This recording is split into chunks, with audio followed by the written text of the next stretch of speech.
If you're alive right now, what you're experiencing is the war of truth and lies, or even better yet, ego versus authenticity. And it's something I want to break down for you today on this Authentically Clear conversation, where we talk about awareness, conscious living, and in this episode, the ego and authenticity. I feel like it's easier to understand the chaos that's going on right now if we have language to fit it. And I think thinking of it as a war of the ego is a really great perspective to take, because the ego is where the lies begin. Authenticity and consciousness is where the truth lives. And you may say, well, what do we mean when we say the ego? And this is a concept I want you to try on like you would a new coat if you're going shopping. And if it fits you, fabulous. And if it doesn't, that's okay too, because there's a lot of different perspectives on the other side of the veil, the other side of ego.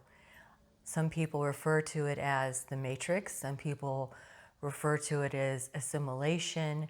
But there's conditioning and programming, and more importantly, the lie of imperfection that takes place when your attention is stolen. That creates the ego.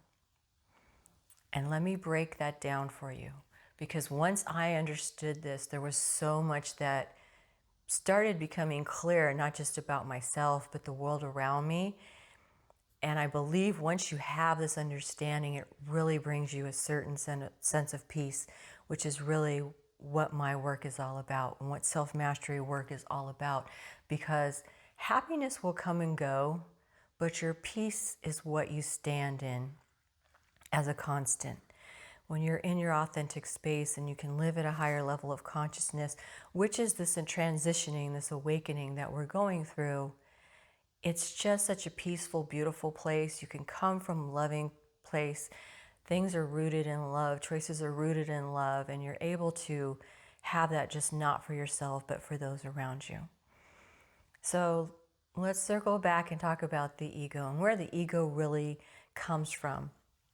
And I refer to it as the veil of ego. It's that conditioning. It's a veil of conditioning that you've already experienced, that you can probably sense and feel in your body because you're doing certain things that are just, it's kind of a quiet operating system that you've become accustomed to, but you know you're not being your authentic self. You feel like there's somebody hiding there inside of you that's just waiting to come out, but you've already experienced what I call the lie of imperfection. And I've talked a little bit about this before, is, when we're born, we don't come with a toe tag or a tattoo across our forehead that says, this is a girl who's going to love purple and she should be a teacher and, all these directives. We come a blank slate into the world, and we're so curious that, even our toes can be fascinating, different smells. We want to touch things. We run around a little bit like a wild animal, and I think that's fabulous. We're wild, we're free to experience, to explore, and slowly that becomes conditioned out of us. The minute language and definitions are introduced into our world, then we start learning what it means to be a boy or a girl, what it means to behave properly in your family, what the expectations, of you are, and how you will be rewarded if you behave in that way. And that's conditioning. And when we're young, it affects us very deeply. In the Toltec, which were teachings from one of my beautiful teachers, Don Miguel Ruiz, of the Four Agreements, we refer to it as domestication. I like that word. I think it really suits, the language really suits this conversation of ego, because it is domestication. We're domesticated into fitting into society, into our culture, behaving a certain way, if we want to be accepted, if we want to be loved, if we want certain payoffs, and all of the things. And so what we don't pay attention to is that once we're domesticated, all these rules and structures are formed almost like the beams of a house. This is we've now built our foundation, we're building our home, and all these rules and attachments to what it means to identify the way we do, our behavior, our conditioning, our identity has a structure. And then we begin to domesticate ourselves. And these are patterns that just keep running quietly in the background. And it isn't until we begin to question, till we enter into a level of awareness where we're questioning this conditioning, that we begin to wake up and see the veil of conditioning that we live under. I know for myself, for many, many years, especially during my deepest, darkest times with anxiety and depression, for me, I really always felt like I had a dark cloud or gray just covering my light. Like I just wasn't able to shine and be myself. Not just because of the depression itself and just not physically feeling well, but mentally, I almost could visualize just this kind of cloud hanging over me.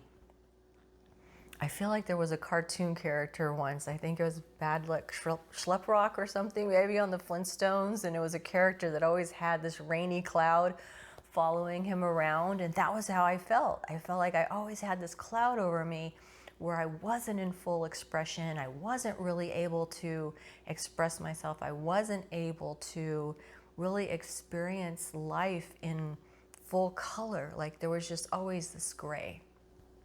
And so I sensed that veil.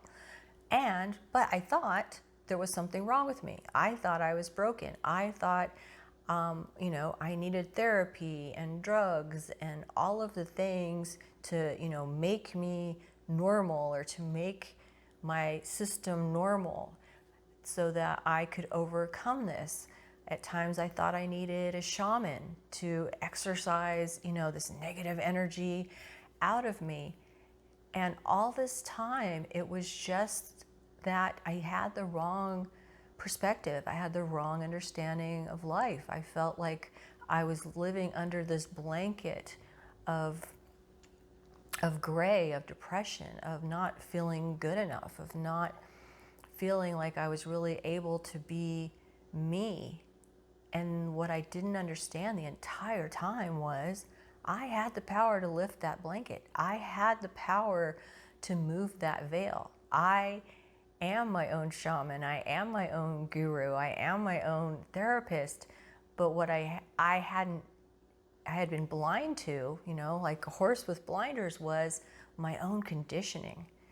My conditioning that took place during my early years of trauma, things that I continued where I was self-abusive. I was putting myself down. I was in the way of myself. And I think this is something that's really hard. And I'll be honest with you, for me, it was the hardest. And I think it's really hard for a lot of people to deal with, is because at some point in time, we have to take responsibility for where we're at now in our own behavior. And that's hard to do because we're so trained to look at the outside world, blame the outside world, blame outside conditionings, that to take responsibility that we have possibly harmed and domesticated ourselves, it's a little bit of a hard pill to swallow. And I think that is why a lot of people do avoid these conversations. So if you're sticking with me this far, bravo for you, and you should applaud and celebrate yourself. Because it's hard to really say, hey, I did this. Like the incident happened, and you may have heard people speak on this, but I believe, the traumatic incident happened. I've dealt with PTSD, but I like to call it a post-traumatic stress incident. The incident happened, and then how I suffered after that was actually up to me. And taking responsibility for that was tough. And that is part of the ego, because when we're conditioned with all of this language growing up and all of the expectations that are put on us, what that is creating is the lie of imperfection, that there's some bar that we must reach, these conditions that we must reach to be perfect. And only when we're perfect will we be loved. Only when we're perfect will we be accepted. And getting a little emotional. It's really just such a lie and such a sad thing that our society does to us, our culture does to us. But this has been going on for, hundreds, probably thousands of years, that we've lived with this lie that we must be perfect, that develops this ego. And that's the state that we're in now. You'll hear people talk about it in different terms, because there's different language that suits everybody. And that's why I try to kind of speak a little bit in different languages, not in like nationality type language. I'm talking about spiritual language. So you hear people talk about a grand rising, an awakening. I believe Eckhart Tolle talks about this is a transition into higher consciousness, which is the group that I'm in, where this is a golden age of consciousness. This is a chance for humanity to no longer, deal with this ego that's holding us back. And this is where fear and not feeling good enough and imperfection and needing to dominate and competition and all of these things live. And the reality is that is not sustainable. It is not sustainable. And so the reason I refer to this as the war of truth and lies is what you're seeing now is full-blown ego on display. You're seeing all of the lies coming out. You're seeing people do very irrational things because the ego wants to be right. So you may ask, aside from follow the money, you may ask, well, why are they doing that? Someone's doing that simply because they need to feed their ego and they need to be right. That's why it's happening. And it's very uncomfortable. It is at times hard to watch. It is a bit of a struggle, but at the same time, it's a transition that's going to take us to a better place. And what do I mean by that? If you think of it in terms of a relationship, if you've ever been in a bad relationship where somebody possibly spoke to you in a way that you didn't like, and perhaps the relationship became abusive. So it started off with using language you didn't like, and then maybe pushing or shoving you, and then maybe slapping you, or being violent. That's kind of where we are in our relationship with this culture. We have been domesticated and pushed around so much. Egos are on high right now.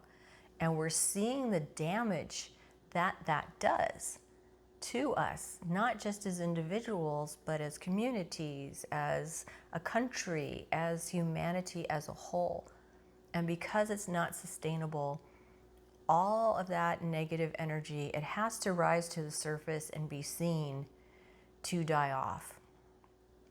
I often think of it as kind of the rising of the phoenix. We all know the story of the rising of the phoenix and the beauty of fire.